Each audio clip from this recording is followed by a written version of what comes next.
പഴയ നിയമം പുറപ്പാട് അധ്യായം 19 സീനായി ഉടമ്പടി. ഈജിപ്തിൽ നിന്ന് പുറപ്പെട്ടതിന്റെ 3-ാം മാസം 1-ാം ദിവസം ഇസ്രായേൽക്കാർ സീനായി മരുഭൂമിയിലെത്തി. അവർ റഹീദിമിൽ നിന്ന് പുറപ്പെട്ട് സീനായി മരുഭൂമിയിൽ പ്രവേശിച്ച് മലയുടെ മുൻവശത്ത് പാളയമടിച്ചു.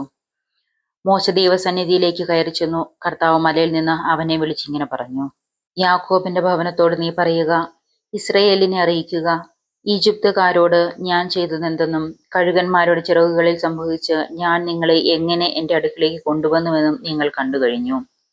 അതുകൊണ്ട് നിങ്ങൾ എൻ്റെ വാക്ക് കേൾക്കുകയും എൻ്റെ ഉടമ്പടി പാലിക്കുകയും ചെയ്താൽ നിങ്ങൾ എല്ലാ ജനങ്ങളിലും വെച്ച് എനിക്ക് ഏറ്റവും പ്രിയപ്പെട്ട എൻ്റെ സ്വന്തം ജനമായിരിക്കും. കാരണം ഭൂമി മുഴുവൻ എൻ്റേതാണ്.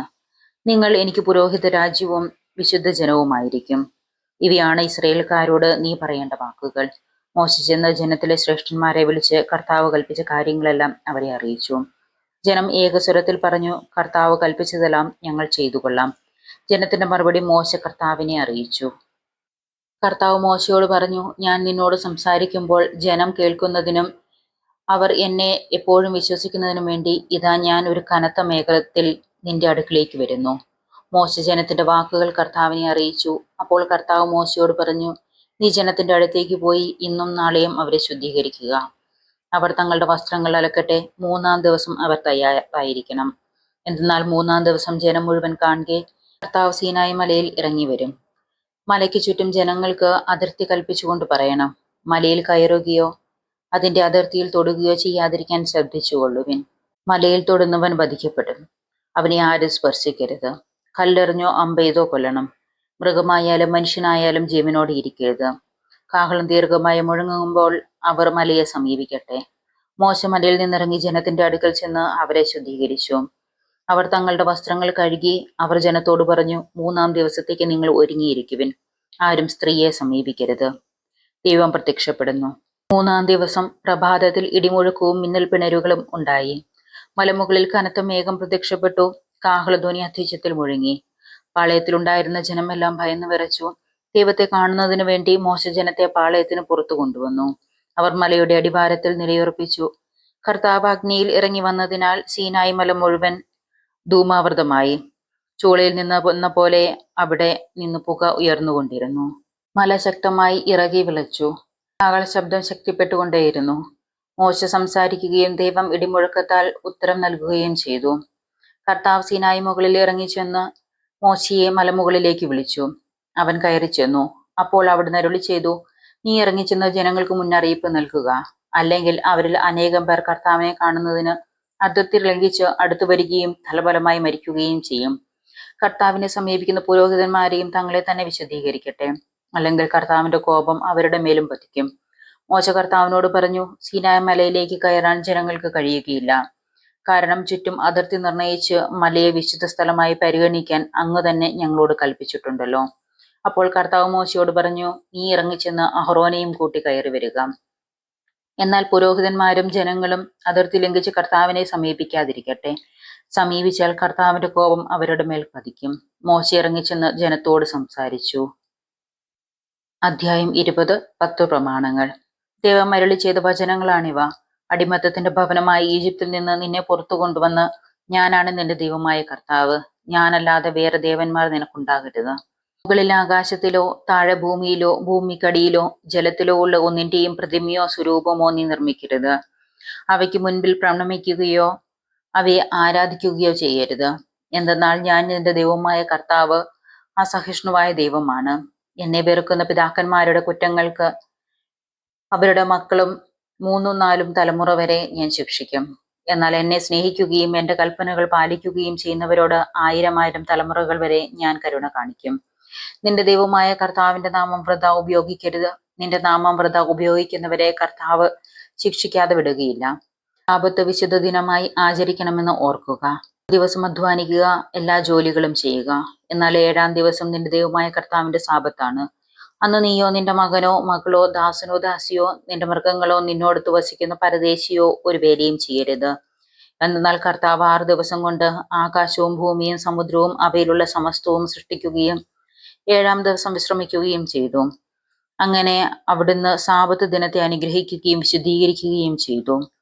നിന്റെ ദൈവമായ കർത്താവ് തരുന്ന രാജ്യത്തിന് നീ ദീർഘകാലം ജീവിച്ചിരിക്കേണ്ടതിന് നിന്റെ പിതാവിനെയും മാതാവിനെയും ബഹുമാനിക്കുക.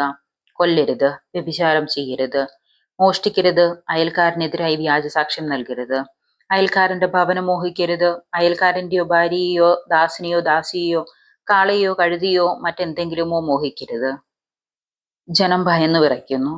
ഇടിമുഴക്കവും കാഹളധ്വനിയും കേൾക്കുകയും മിന്നൽ പിണരുകളും മലമുകളിൽ നിന്ന് ഉയർന്ന പുകയും കാണുകയും ചെയ്തപ്പോൾ ജനമെല്ലാം ഭയന്നു വിറച്ച് അകലെ മാറി നിന്നു. അവർ മോശയോട് പറഞ്ഞു, നീ തന്നെ ഞങ്ങളോട് സംസാരിച്ചാൽ മതി, ഞങ്ങൾ കേട്ടുകൊള്ളാം.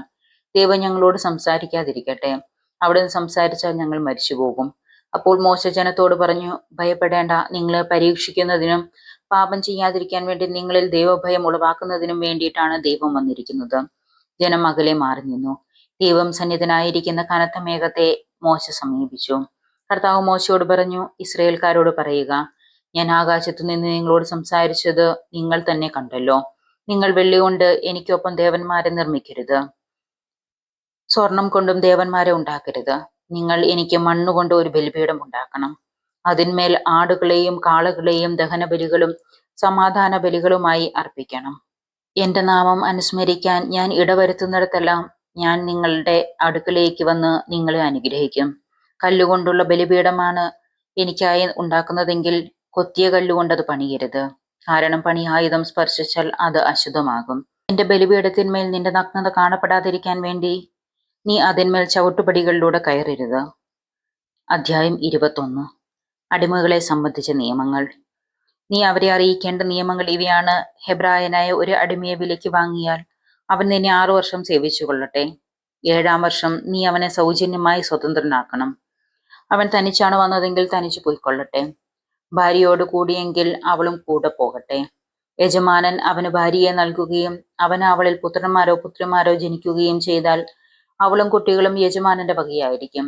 ആകയാൽ അവൻ തനിയെ പോകണം. എന്നാൽ ഞാൻ എൻ്റെ യജമാനനെയും എൻ്റെ ഭാര്യയെയും കുട്ടികളെയും സ്നേഹിക്കുന്നു, ഞാൻ സ്വതന്ത്രനായി പോകുന്നില്ല എന്ന് ദാസൻ തീർത്തു പറഞ്ഞാൽ യജമാനൻ അവനെ ദൈവസമക്ഷം കൊണ്ടുചെന്ന് കതകിന്റെയോ കട്ടിളയുടെയോ അടുക്കൽ നിർത്തി അവന്റെ കാത് തോലൊളി കൊണ്ട് തുളയ്ക്കണം. അവൻ എന്നേക്കും അവന്റെ അടിമയായിരിക്കും. ഒരുവൻ തന്റെ പുത്രിയെ അടിമയായി വിറ്റിയാൽ പുരുഷന്മാരായ അടിമകൾ സ്വതന്ത്രരായി പോകുന്നത് പോലെ അവൾ പോകാൻ പാടില്ല. എന്നാൽ യജമാനൻ അവൾക്ക് വിവാഹ വാഗ്ദാനം നൽകിയ ശേഷം അവൻ അവളിൽ അതൃപ്തി തോന്നിയാൽ അവൾ വീണ്ടെടുക്കപ്പെടാൻ അനുവദിക്കണം. അവളെ വഞ്ചിച്ചതിനാൽ അന്യർക്ക് അവളെ വിൽക്കാൻ അവന് അവകാശമുണ്ടായിരിക്കുകയില്ല. അവൻ അവളെ തന്റെ പുത്രന് ഭാര്യയായി നിശ്ചയിച്ചാൽ പുത്രിമാരോടെന്ന പോലെ അവളോട് പെരുമാറണം. അവൻ മറ്റൊരുവളെ ഭാര്യയായി സ്വീകരിക്കുന്നുവെങ്കിൽ ഇവൾക്കുള്ള ഭക്ഷണം, വസ്ത്രം, വൈവാഹിക അവകാശം എന്നിവയിൽ കുറവ് വരുത്തരുത്. ഇവ 3 അവൻ അവൾക്ക് നൽകുന്നില്ലെങ്കിൽ വിലയൊടുക്കാതെ അവൾക്ക് സ്വതന്ത്രയായി പോകാം. ദേഹോപദ്രവത്തിന് ശിക്ഷ. മനുഷ്യനെ അടിച്ചുകൊല്ലുന്നവൻ വധിക്കപ്പെടണം. എന്നാൽ കരുതി കൂട്ടിയല്ലാതെ അവന്റെ കയ്യാൽ അങ്ങനെ സംഭവിക്കാൻ ദൈവം ഇടവരുത്തിയാൽ അവന് ഓടിയൊളിക്കാൻ ഒരു സ്ഥലം നിശ്ചയിക്കണം. ഒരുവൻ തന്റെ അയൽക്കാരനെ ചതിയിൽ കൊല്ലാൻ ധൈര്യപ്പെടുന്നു എങ്കിൽ അവനെ എന്റെ ബലിപീഠത്തിൽ നിന്നു പോലും പിടിച്ചുകൊണ്ടുപോയി വധിക്കണം. പിതാവിനെയോ മാതാവിനെയോ അടിക്കുന്നവൻ വധിക്കപ്പെടണം. മനുഷ്യനെ മോഷ്ടിച്ചു വിൽക്കുകയോ തന്റെ അടുക്കൽ സൂക്ഷിക്കുകയോ ചെയ്യുന്നവൻ വധിക്കപ്പെടണം. പിതാവിനെയോ മാതാവിനെയോ ശപിക്കുന്നവൻ വധിക്കപ്പെടണം. ആളുകൾ തമ്മിലുള്ള കലഹത്തിനിടയിൽ ഒരുവൻ മറ്റൊരുവനെ തല്ലുകയോ മുഷ്ടി കൊണ്ട് ഇടിക്കുകയോ ഇടിക്കുന്നവൻ മരിച്ചില്ലെങ്കിലും കിടപ്പിലാവുകയും ചെയ്തെന്നിരിക്കട്ടെ. പിന്നീട് അവന് എഴുന്നേറ്റ് വടിയുടെ സഹായത്തോടെ അല്ലാതെ നടക്കാൻ സാധിച്ചാൽ ഇടിച്ചവൻ ശിക്ഷാർഹനല്ല. എങ്കിലും അവന് സമയനഷ്ടത്തിന് പരിഹാരം നൽകുകയും പൂർണ്ണ സുഖമാകുന്നതുവരെ അവന്റെ കാര്യം ശ്രദ്ധിക്കുകയും വേണം. ഒരുവൻ തന്റെ ദാസനെയോ ദാസിയോ വടികൊണ്ടടിക്കുകയും അടികൊണ്ടയാൾ അവന്റെ അടുക്കൽ തന്നെ വീണു മരിക്കുകയും ചെയ്താൽ അവൻ ശിക്ഷിക്കപ്പെടണം. എന്നാൽ അടികൊണ്ടയാൾ 1-2 ദിവസം കൂടി ജീവിച്ചിരിക്കുന്നെങ്കിൽ അടിച്ചവൻ ശിക്ഷിക്കപ്പെടരുത്. കാരണം അടിമ അവന്റെ സ്വത്താണ്.